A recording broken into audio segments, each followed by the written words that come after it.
नमस्कार, आप सभी का स्वागत है एक न्यू अपडेट में। मेरे पास सुबह से कॉल और मैसेज आ रहा है, क्या सर रोहित सर का कुछ पता चला। तो फाइनली रोहित सर का पता चल गया है। रोहित सर को कल वो पुलिस जो गांधी मैदान की पुलिस स्टेशन है वहाँ पे थे और सुबह 11 बजे उनकी पेशी थी, यानी कि सिविल कोर्ट में उनको 11 बजे जाना था। जिस तरीके से कल पुलिस प्रशासन किया, अगर आप देखिए, अगर सिविल कोर्ट में पेशी है यानी कि उनको कोर्ट ले जाया जा रहा है, इसका मतलब उनको गिरफ्तार किया गया है। डिटेन तो किया नहीं, कि डिटेन करने का मतलब कि डिटेन करके कुछ समय के बाद से छोड़ दिया जाता है। ये डिटेन का प्रोसेस होता है कि आपको कुछ घंटे के लिए डिटेन किया जाएगा, बाकी जैसा भी नॉर्मल माहौल हो जाएगा छोड़ दिया जाएगा। लेकिन डिटेन नहीं किया गया, गिरफ्तार किया गया था। क्या पुलिस इतनी इस हद तक गिर गई है कि अगर किसी को गिरफ्तार करना है, जो बंदा इतनी लाठियां खाया है उसको आप बैकडोर से गिरफ्तार करेंगे, इस तरीके से गिरफ्तार करेंगे? आप सामने से गिरफ्तार करिए, आपकी स्वागत है, आपकी सरकार है, आप लोग जो चाहे वो करिए, कोई इशू नहीं है। लेकिन इस तरीके की हरकतें करना अपने आप में बहुत शर्म की बात है। आपको इस तरीके से नहीं करना चाहते। कल रात को इतना कंफ्यूज सब लोग हो गए थे, इतने परेशान हो गए थे कि आखिर में वो गए तो गए कहाँ। अपने ग्रुप का एक मेंबर चला जा रहा है और जो कि इस पूरे ग्रुप को लीड कर रहा है, ग्रुप उसके नेतृत्व में सब कुछ हो रहा है, उसको आप लोग उठा ले रहे हैं और वो भी किडनैपिंग के थ्रू उठा रहे हैं। उसको क्या कहा जाएगा भैया? अगर किसी को एक ब्लैक स्कॉर्पियो व्हाइट स्कॉर्पियो में उठाया जा रहा है, इसका मतलब किडनैपिंग किया जा रहा है, गिरफ्तार तो किया नहीं जा रहा है। और आज जब वो कोर्ट में पेशी हो रहा है, इसका मतलब गिरफ्तार किया जा रहा है। या तो ये भी हो सकता है कि ये चीज आप लोग ना करके किसी और से करवाए होंगे। ये भी हो सकता है कि आप किसी और के थ्रू करवा के, आप लोग खुद गिरफ्तार नहीं कर पा रहे थे लेकिन किसी और के थ्रू गिरफ्तार करवा के उनको आज कोर्ट में पेशी कर रहे हैं। तो ये अपने आप में बहुत शर्म की बात है। और कल जो कुछ भी पटना में हुआ, अब तो कम से कम बिहार के जो मुख्यमंत्री हैं नीतीश कुमार जी, उनको तो पता चली गया होगा कि क्या हो रहा है। बहुत से लोग पिछले कुछ दिन कह रहे थे कि उनके तक इन्फॉर्मेशन नहीं पहुंच पा रही है, लेकिन अब इन्फॉर्मेशन उनके तक पहुंच रही है। क्या अब भी वो डिसीजन नहीं ले पा रहे हैं? आखिर उनकी क्या मजबूरी है कि इस मुद्दे पर डिसीजन नहीं ले पा रहे हैं? क्या ये 2000 सीट आना अपने आप में बहुत बड़ा चीज है? यही रीजन है कि 2000 की जो सीटें हैं जिसके वजह से ये डिसीजन नहीं लिया पा रहा है? क्या ये जो 2000 की सीट में ज्यादा पैसा मिल रहा है जिसकी वजह से कुछ नहीं बोला जा रहा है? तो ये अपने आप में बहुत बड़ा प्रश्न चिन्ह पैदा कर रहा है कि आखिर ऐसा क्यों हो रहा है। आप जो बीपीएससी के जो चेयरमैन हैं जिस तरीके से हरकतें कर रहे हैं, क्या गारंटी है कि अगर मान के चलिए कि ये एग्जाम कैंसिल नहीं होता है, लेकिन ऐसा होने वाला है नहीं। अगर आप मान के चलिए कि ये एग्जाम कैंसिल नहीं होता है और बीपीएससी के चेयरमैन जो हैं, जो आज हैं, वो 71 में भी रहे, 72 में भी रहे, तो क्या आप मान सकते हैं कि जब 70 अच्छे से नहीं हो पा रहा है, 70 में इतनी धांधली हो रही है, तो क्या 72 71 में धांधली नहीं होगी?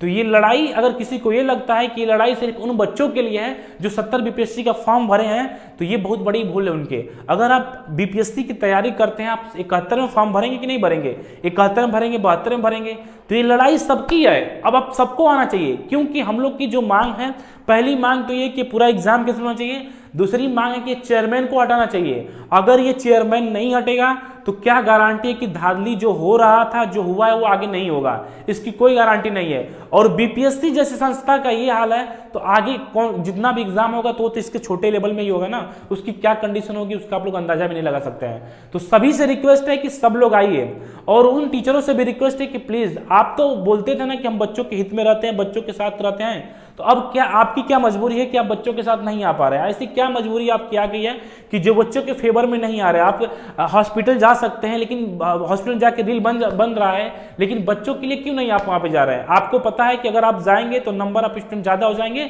और जब नंबर ऑफ स्टूडेंट ज्यादा हो जाएंगे तो इस तरीके से लाठीचार्ज नहीं होगा, क्योंकि जब नंबर ऑफ स्टूडेंट ज्यादा रहते हैं तो लाठीचार्ज नहीं किया जाता है, क्योंकि प्रशासन को भी डर है कि अगर कहीं थोड़ी सी गलती हमें हो गई तो फिर वो लोग हम पे हावी हो जाएंगे। अगर कल नंबर ऑफ स्टूडेंट ज्यादा रहते तो जो पुलिस प्रशासन जो लाठीचार्ज किया था, वो लाठीचार्ज करने भी सोचता।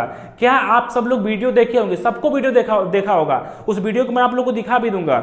लेकिन आप ये बताइए कि जिस तरीके से वहां पे सर लोग बैठे हुए थे, बच्चे बैठे हुए थे, क्या वो लाठीचार्ज करने का कंडीशन था? एकदम कंडीशन नहीं था। उस कंडीशन में लाठीचार्ज होता ही नहीं है। अगर 10-20 बच्चे वहां पे बैठे हुए हैं, शांतिपूर्वक बैठे हुए हैं, तो कोई आपका अधिकार नहीं है किसी के ऊपर लाठीचार्ज करना। और एक तो अधिकार एकदम नहीं है आपके पास कि किसी महिला के ऊपर, किसी लड़की के ऊपर आप बेरहमी से लाठीचार्ज करें, ये एकदम अधिकार नहीं है। तो अगर नंबर ऑफ स्टूडेंट ज्यादा होते तो ये चीज नहीं होता। अब हम लोग को क्या करना है? ये लड़ाई सबकी है भाई, सबको साथ आना पड़ेगा। अगर आप सब लोग साथ आएंगे तो 100% हम लोग की जीत होगी। नहीं तो गारंटी से मैं 100% लिख के दे रहा हूं कि अगर ये इस जो भी चीज हो रहा है इसमें अगर आयोग सफल हो गया, सरकार सफल हो गई, तो आने वाले समय में कोई भी एग्जाम सही से नहीं होने वाला है। ये लड़ाई सबकी है और 70, 71, 72 सबकी लड़ाई है। अगर ये 70 अच्छे से नहीं हो पाया तो फिर 71, 72 की आप आशा भी मत करिए, क्योंकि 70 में सीट ज्यादा है तो लोगों की निगाह यहाँ पे ज्यादा है। लेकिन अब बात है आयोग को बचाना। आयोग को बचाना है, आयोग को इसलिए बचाना है क्योंकि आयोग के जो चेयरमैन है वो 100% करप्ट है। उनकी बातों से लगता है उनके ऊपर ऑलरेडी एलिगेशन लगा हुआ है। अगर आपके ऊपर इतना एलिगेशन लगने के बाद आप बिहार के जो बीपीएससी के चेयरमैन बने हुए, कौन आपको चेयरमैन बना दिया कि आप इतना एलिगेशन लगने के बाद आप उनसे क्या आशा कर सकते हैं कि जो कुछ भी वो करेंगे को जेन्युइन करेंगे?